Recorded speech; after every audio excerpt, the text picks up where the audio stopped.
തൗഫീഖ് തുടരുന്നുണ്ട് പട്നയിൽ നിന്നും. തൗഫീഖ്, നമുക്കിനി അറിയേണ്ടത് രാഹുൽ ഗാന്ധി, തേജസ്വി യാദവ് ഇവർ വരുമ്പോൾ എന്ത് കാര്യമായിരിക്കും പറയുക എന്നുള്ളത്. പ്രത്യേകിച്ച് എസ്ഐആറിന്റെ വിഷയം കോടതിയുടെ പരിഗണനയിൽ ഇരിക്കുന്ന ഒരു വിഷയമാണ്. ഇന്ന് ബീഹാറിൽ ഈ യാത്ര അവസാനിക്കുമ്പോൾ ഇന്ത്യ സഖ്യത്തിന്റെ കരുത്ത് കൂടി അവിടെ തെളിയിക്കപ്പെടുകയാണ്. അപ്പോൾ എന്തായിരിക്കും അവർ പറയുന്നത് എന്നാണ് രാഹുലിന്റെ പ്രസംഗം, സമാപന പ്രസംഗം എന്തായിരിക്കുമെന്നാണ് ഉറ്റുനോക്കുന്നത്. ഇതിനെ നമുക്ക് രാഷ്ട്രീയമായി എങ്ങനെയാണ് തൗഫീഖെ ഒന്ന് വിലയിരുത്താൻ കഴിയുക?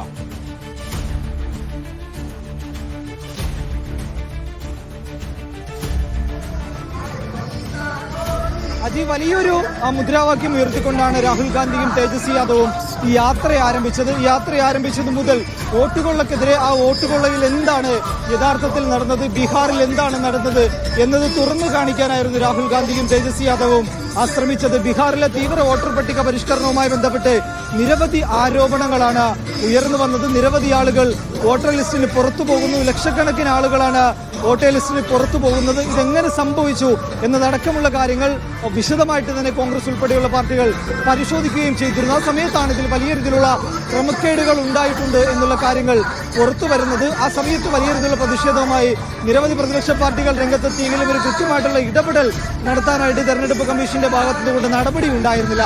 ആ സമയത്താണ് ഇത്തരമൊരു പ്രതിഷേധവുമായി രാഹുൽ ഗാന്ധി രംഗത്തെത്തുകയും വലിയൊരു വാർത്താ സമ്മേളനം നടത്തി വലിയ രീതിയിലുള്ള വോട്ട് ക്രമക്കേടുകൾ രാജ്യത്തിന്റെ വിവിധ ഭാഗങ്ങളിൽ നടക്കുന്നതായിട്ട് രാഹുൽ ഗാന്ധി പറയുകയും ചെയ്തത്. പിന്നാലെയാണ് ബീഹാറിൽ വോട്ടർ അധികാർ യാത്ര നടത്താനായി തീരുമാനിക്കുകയും ചെയ്തത്. യാത്രയുടെ സമാപനത്തിലേക്ക് എത്തുമ്പോൾ പ്രതിപക്ഷ പാർട്ടികൾ കരുതിയതിനേക്കാൾ കൂടുതൽ വിജയം ഉണ്ടായി എന്ന് തന്നെയാണ് നമ്മൾ മനസ്സിലാക്കേണ്ടത്. കാരണം നിരവധി ആളുകൾ ഈ യാത്രയുടെ ഭാഗമാകുന്നു. പ്രതിപക്ഷ പാർട്ടികൾ ഒന്നിച്ചു നിൽക്കുന്നു, ഒന്നിച്ച് ഈ യാത്രയെ സ്വീകരിക്കുന്നു. ഇതിന് മുന്നോട്ടുള്ള യാത്രയിലും ഒന്നിച്ചുണ്ടാകുമെന്ന് പ്രതിപക്ഷ നേതാക്കൾ പറയുന്നു. അത്തരത്തിൽ ഒരു വ്യാപകമായിട്ടുള്ള ഒരു പ്രതിഷേധം ബീഹാറിൽ തുടങ്ങുകയും അത് വലിയ വിജയമാവുകയും ചെയ്യുന്നു.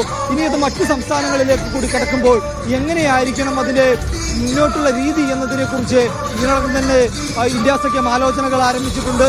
ഇനി കർണാടകയിലാണോ, ഇനി മഹാരാഷ്ട്രയിലാണോ, അതോ ഇനി തെരഞ്ഞെടുപ്പ് നടക്കാൻ പോകുന്ന അസം ഉൾപ്പെടെയുള്ള സംസ്ഥാനങ്ങളിലാണോ സമാനമായ രീതിയിലുള്ള റാലികൾ നടത്തേണ്ടത് എന്നതിനെക്കുറിച്ചുള്ള ആലോചനകൾ ഇപ്പോൾ തന്നെ ആരംഭിക്കുകയും ചെയ്തിട്ടുണ്ട്. അല്പസമയത്തിനകം തന്നെ സമാപന സമ്മേളനത്തിന്റെ ചടങ്ങുകൾ ആരംഭിക്കും. ഈ കാണുന്ന ജനക്കൂട്ടം എല്ലാവരും രാഹുൽ ഗാന്ധിക്ക് പിന്നിലായി അണിനിരക്കുമെന്നാണ് നമുക്ക് ലഭിക്കുന്ന വിവരങ്ങൾ. നിരവധി ആളുകളുണ്ട്, 10,000-ത്തിലധികം ആളുകളാണ് ഈ റാലിയുടെ സമാപനത്തിൽ പങ്കെടുക്കാനായിട്ട് ഇപ്പോൾ പാട്നയിലെ ഗാന്ധി മൈതാനത്ത് ഒത്തുകൂടിയിരിക്കുന്നത്. ഈ റാലി കൊണ്ട് ലക്ഷ്യം വെച്ചത് എന്താണ്?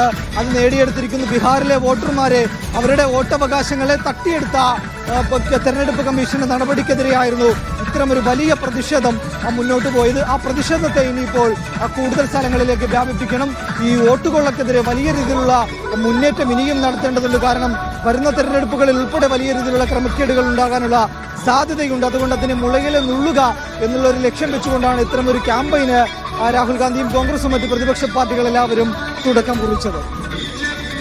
വലിയൊരു മുന്നേറ്റം, ഒരു മാസ് മുന്നേറ്റം ഉണ്ടാകുമെന്നുള്ള കാര്യത്തിൽ യാതൊരു സംശയവുമില്ല.